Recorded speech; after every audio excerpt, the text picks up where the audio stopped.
Aqui vão 4 pontos que resumem todo o capítulo sobre interdependência e ganhos comerciais, que é um assunto de economia básica. Interdependência e ganhos comerciais, deste livro aqui. Introdução à Economia, do Gregory Mankiw, ou Mankiw.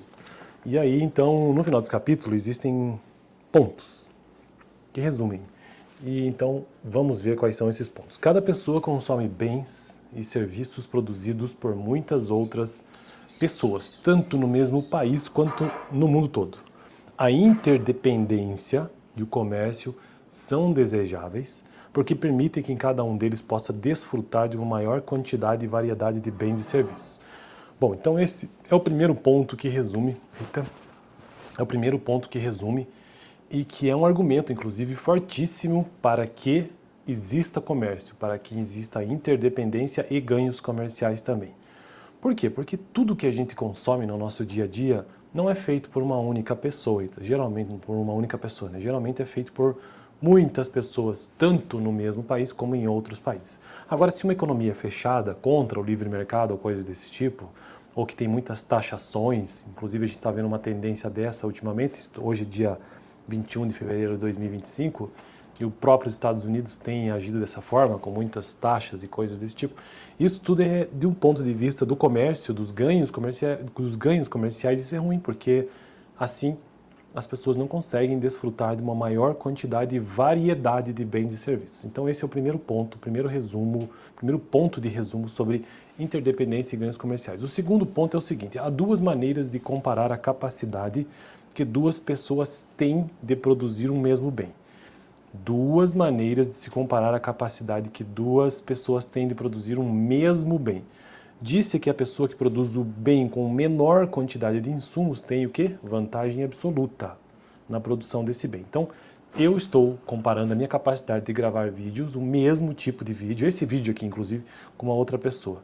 Se eu consigo utilizar uma menor quantidade de insumos na produção desse vídeo, por exemplo, eu não tenho um tripé aqui na minha frente, eu tenho 3 livros, um em cima do outro, e aí isso já me dá um custo menor, porque geralmente as pessoas têm um tripé que valem, sei lá, nem sei dizer o valor, mas é bem maior. Então, neste caso, por eu ter uma menor quantidade de insumo na produção de vídeo, nesse caso aqui, eu tenho uma vantagem absoluta na produção desse bem. Disse que a pessoa que tem o menor custo de oportunidade na produção de um dos bens tem uma vantagem comparativa. Então, são dois conceitos diferentes. Vantagem absoluta é uma menor quantidade de recurso na produção. E vantagem comparativa é o que tem a menor custo de oportunidade. De repente, o meu concorrente, alguém, vamos supor, uma situação hipotética, que grava o mesmo tipo de vídeo. Só que ele gravar vídeo, ele está deixando de ganhar, sei lá, R$ 1.000 no dia em outro lugar. E eu estou deixando de ganhar 999. Então veja, eu tenho o menor custo de oportunidade.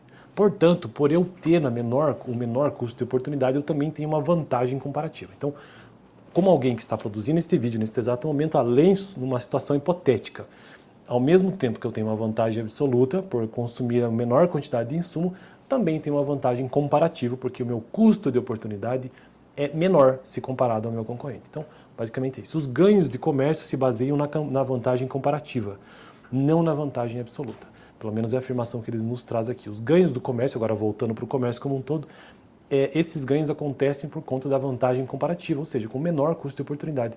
E não somente, não exclusivamente na vantagem absoluta, no menor custo pela produção. Então esse é o segundo ponto que resume toda essa história sobre interdependência e ganhos comerciais. Terceiro ponto, o comércio beneficia todas as pessoas porque permite que elas se especializem nas atividades em que tenham vantagem comparativa. Então o comércio ele beneficia todo mundo porque permite que as pessoas se especializem naquilo que elas têm a vantagem comparativa, ou seja, o menor custo de oportunidade. Então eu estou me especializando em vídeo, estou me especializando na produção de vídeos de economia básica, esse vídeo aqui, e isso me dá uma vantagem comparativa. Isso me dá isso me beneficia, né? Essa situação me beneficia porque eu tenho uma vantagem comparativa, menor custo de oportunidade. Então, o outro benefício do comércio é que todas as pessoas se especializam. Quarto e último ponto do vídeo de hoje, o princípio da vantagem comparativa, ou seja, aquele que tem o menor custo de oportunidade, se aplica tanto aos países quanto às pessoas. Inclusive, eu fiz isso durante o vídeo inteiro.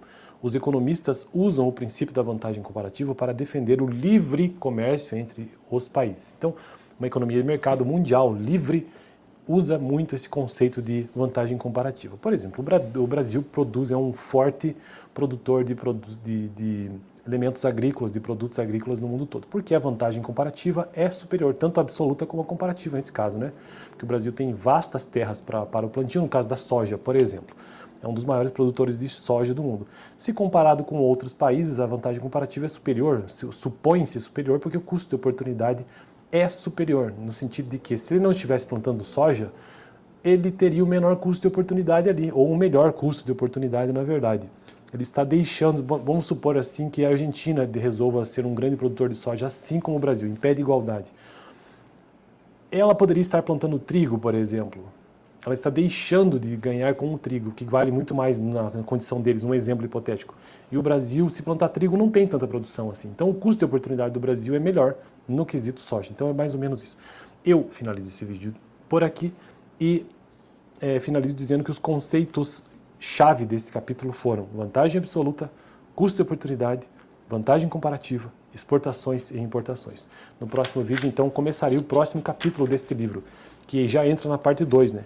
Que trata sobre o funcionamento dos mercados. Mencionaria todos os tópicos. Este vídeo faz parte de uma playlist de economia básica, que estou construindo neste canal, que por sua vez faz parte de uma playlist geral de economia.